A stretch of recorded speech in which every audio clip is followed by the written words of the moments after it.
So hello everyone, welcome to this channel. आप सभी का इस चैनल पे स्वागत है। आशा करता हूँ कि आप सबकी प्रिपरेशन एक अच्छे लेवल पर चल रही होगी। तो चलिए गाइज, आज फिर मैं डिस्क्रिप्टिव लेके आया हूँ।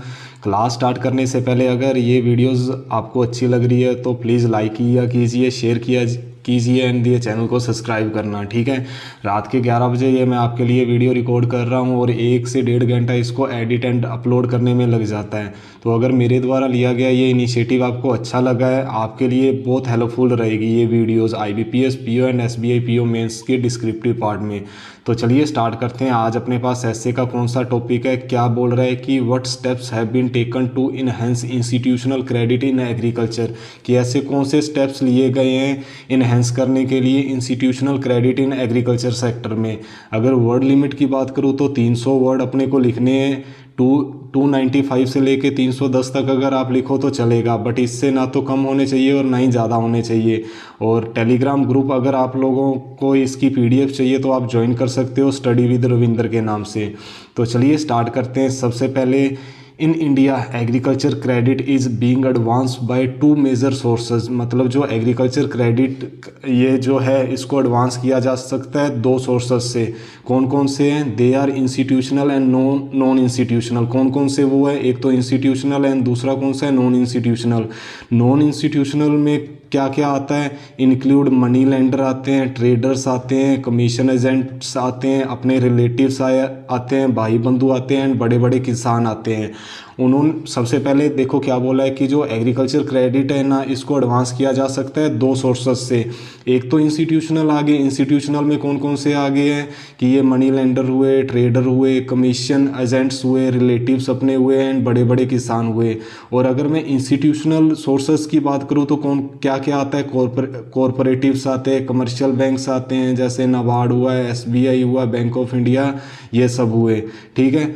इजी लैंग्वेज में अपने को स्टार्ट करना है कि एग्रीकल्चर क्रेडिट को अपन एडवांस कर सकते हैं 2 सोर्सेज से। एक तो अपना नॉन इंस्टीट्यूशनल आ गया है और दूसरा इंस्टीट्यूशनल आ गया है। द गवर्नमेंट ने जो अडॉप्ट किया है ना, वो इंस्टीट्यूशनल अप्रोच किया है थ्रू वेरियस एजेंसी। काफ़ी एजेंसीज़ के थ्रू इन्होंने गवर्नमेंट ने इंस्टीट्यूशनल अप्रोच को अडॉप्ट किया, जैसे कि कॉरपोरेटिव बैंक्स हो गया है, कमर्शियल बैंक्स हो गया है, रीजनल रूरल बैंक हो गया है, जो प्रोवाइड करेंगे adequate credit to farmers at a cheaper rate of interest, ठीक है। बिल्कुल इजी लैंग्वेज में मैं अगर आपको पूरा जिस्ट दे दूं तो क्या है, पूरे पैराग्राफ में बोला है कि जो एग्रीकल्चर क्रेडिट है ना, इसको एडवांस किया जा सकता है 2 मेजर सोर्सेज से। एक तो इंस्टीट्यूशनल हो गया और एक नॉन इंस्टीट्यूशनल हो गया। और जो गवर्नमेंट ने अप्रोच अडॉप्ट की है वो किया इंस्टीट्यूशन के थ्रू, वो किसानों को लोन देंगे बहुत ही कम रेट ऑफ इंटरेस्ट पे, ठीक है। तो आई होप ये आपको पूरा पैराग्राफ समझ आया होगा। तो चलिए नेक्स्ट पे चलते हैं। अब क्या बोल रहा है? There are plethora of steps have been taken to raise the institutional credit support to each and every person working in agriculture sector.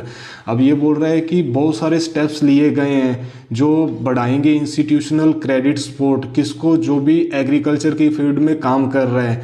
Predominantly क्या बोल रहा है? प्रीडोमिनेंटली जो टारगेटिंग प्रैक्टिस है ना, ये क्या करेंगी? क्रेडिट का फ्लो बढ़ाएंगी, किसमें? एग्रीकल्चर सेक्टर में। अकॉर्डिंगली द एग्रीकल्चर जो क्रेडिट टारगेट है 2021-22 के लिए, ये इन्हेंस किया गया है कितना? 18 लाख करोड़। ये 21-22 के लिए नहीं है, ये मेरे से थोड़ी सी गलती होगी, ये 22-23 के लिए बढ़ाया गया है, क्योंकि अभी जो बजट आया उसमें 18 लाख करोड़ है। जो पीछे जो 2021-22 में आया है ना, वो 16.5 लाख करोड़ था। तो यहाँ पर 2022 एंड 23 आएगा। 22 एंड 23 में इनहेंस कितना हुआ है? 18 लाख करोड़ हुआ है, जो 9% का इंक्रीज हुआ है पिछले साल से। पिछले साल अपना कितना था? 16.5 लाख करोड़ था। और इसके साथ साथ जो क्रोपस है माइक्रो इरिगेशन का, ये भी डबल हुआ है, 10,000 करोड़ हुआ है। पहले कितना था? 5,000 करोड़ था। एंड ऑल्सो किसान क्रेडिट कार्ड स्कीम भी इंट्रोड्यूस हुई है। किसके द्वारा? इंडियन बैंक्स द्वारा ये इंट्रोड्यूस की गई है। कब की गई थी? 1998 में ये इंट्रोड्यूस की गई थी।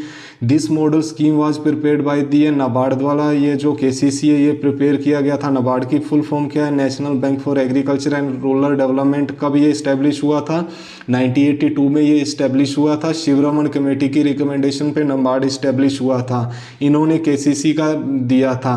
और ये जो कमेटी है ये किसने हेड किया, किसने हेड की थी ये कमेटी? तो आरवी गुप्ता द्वारा ये कमेटी को हेड किया गया था। To provide term loans and agriculture needs, ठीक है, टर्म लोन प्रोवाइड करने के लिए केसीसी को इंट्रोड्यूस किया गया था। और इसका ऑब्जेक्टिव क्या था? इट्स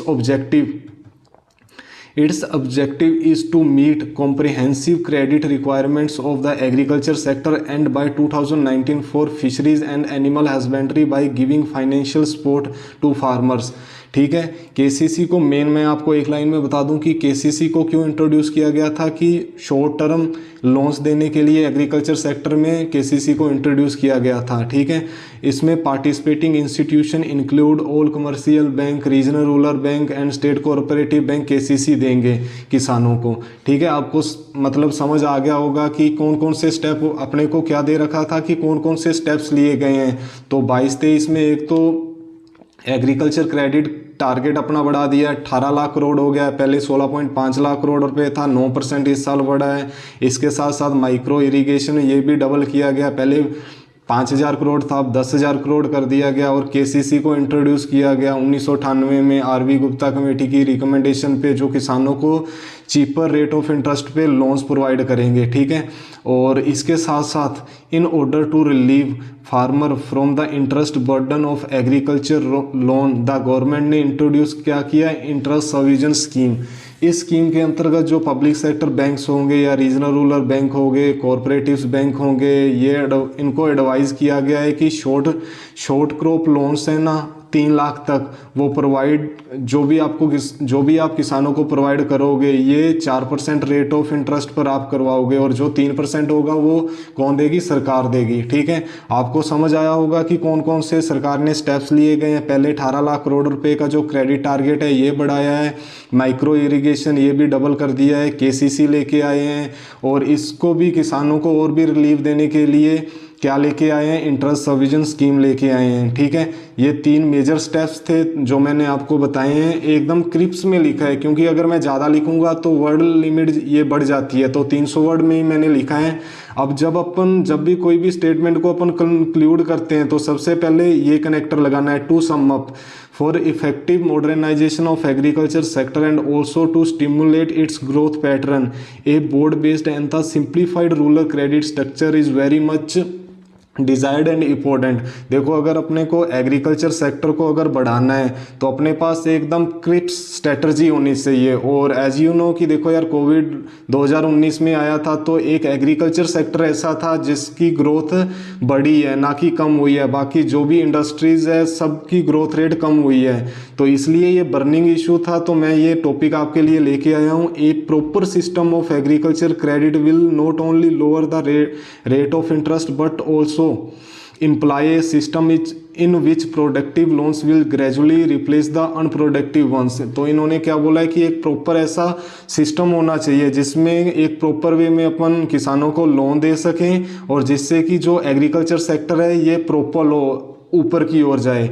तो ये ओवरऑल ऐसे था, एकदम इजी लैंग्वेज में मैंने आपको समझाया है। आई होप आपको भी समझ आया होगा। ऐसी मैंने ना तो कोई ग्रामर यूज़ की है, ना ही ऐसी मैंने कोई वोकैब यूज़ की है जिससे कि आपको समझने में प्रॉब्लम आए।